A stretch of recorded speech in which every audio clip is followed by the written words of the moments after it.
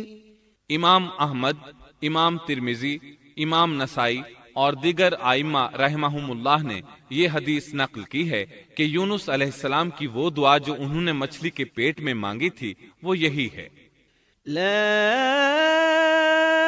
إله إلا أنت سبحانك إني كنت من الظالمين۔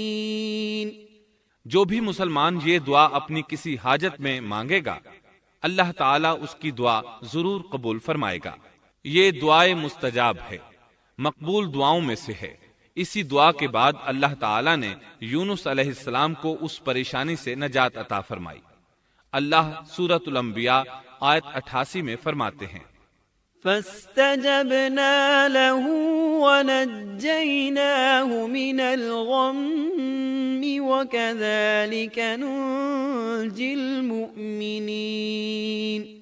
تو ہم نے اس کی پکار سن لی اور اسے غم سے نجات دے دی، اور ہم ایمان والوں کو اسی طرح بچا لیا کرتے ہیں۔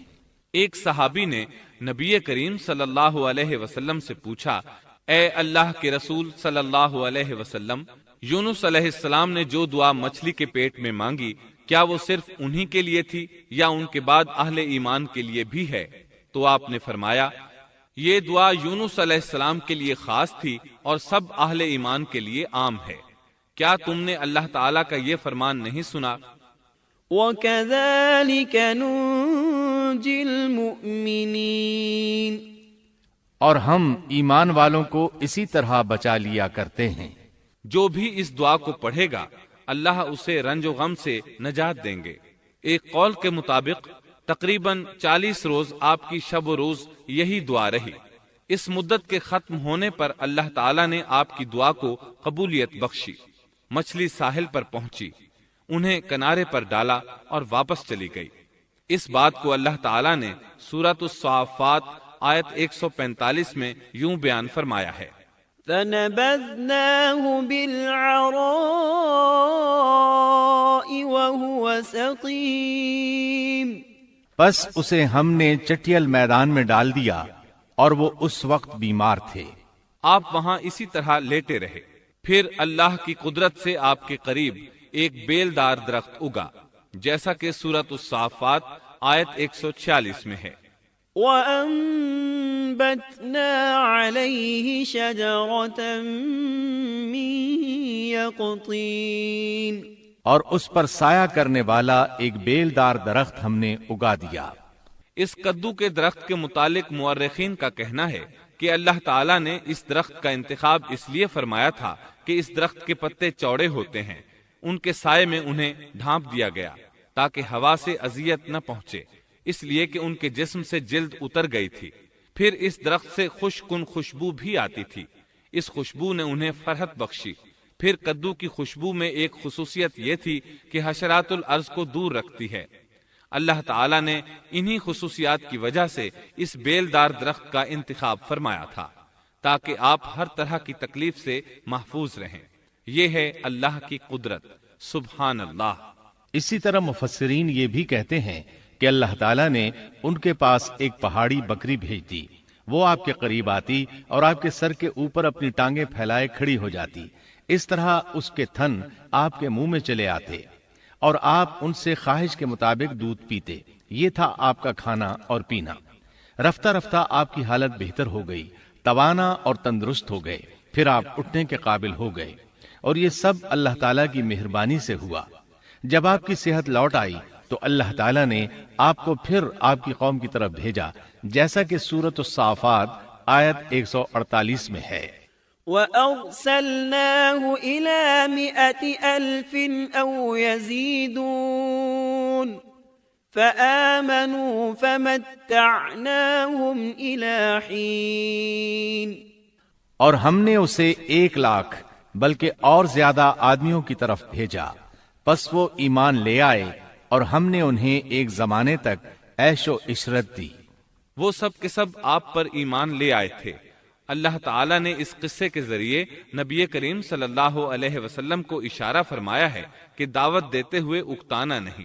اللہ سورۃ القلم آیت 48 میں فرماتے ہیں، وَلَا تَكُن كَصَاحِبِ الْحُوتِ، اور مچھلی والے کی طرح نہ ہو جائیے۔ ان لوگوں کو دعوت حق دیتے رہیے۔ دیکھیے وہ سال ہر سال دعوت دیتے رہے لیکن اکتائے نہیں، ان سے مایوس نہیں ہوئے۔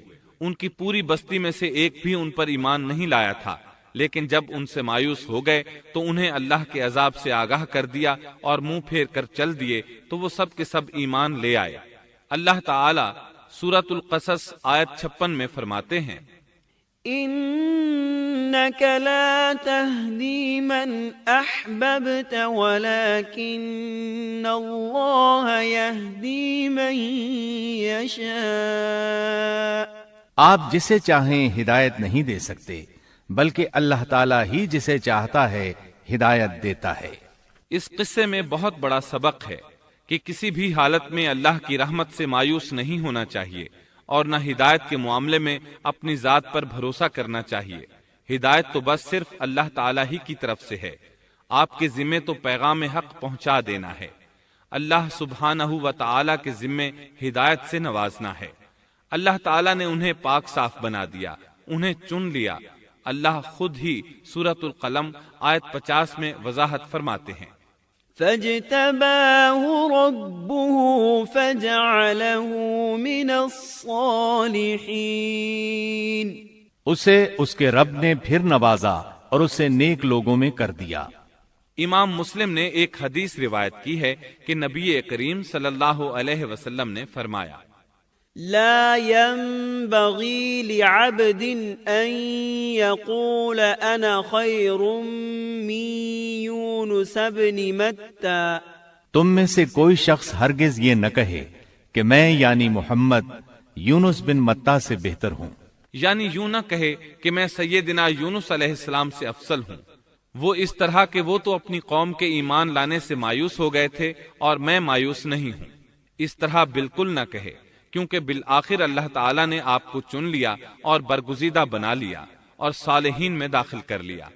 اس واقعے میں نبی کریم صلی اللہ علیہ وسلم کو جو ہدایت دی گئی ہے اس کا ذکر سورۃ القلم آیت 41 میں آتا ہے، فاصبر لحكم ربك ولا تكن كصاحب الحوت۔ پس تو اپنے رب کے حکم کا صبر سے انتظار کر اور مچھلی والے کی طرح نہ ہو جا۔ مطلب یہ کہ یونس علیہ السلام کی مانند نہ ہو جائیے جو اپنی قوم کے ایمان لانے سے مایوس ہو گئے تھے۔ یقیناً دین کی دعوت اور حق کے پرچار میں یہ بہت عظیم سبق ہے کہ داعی الی اللہ کو کبھی مایوس نہیں ہونا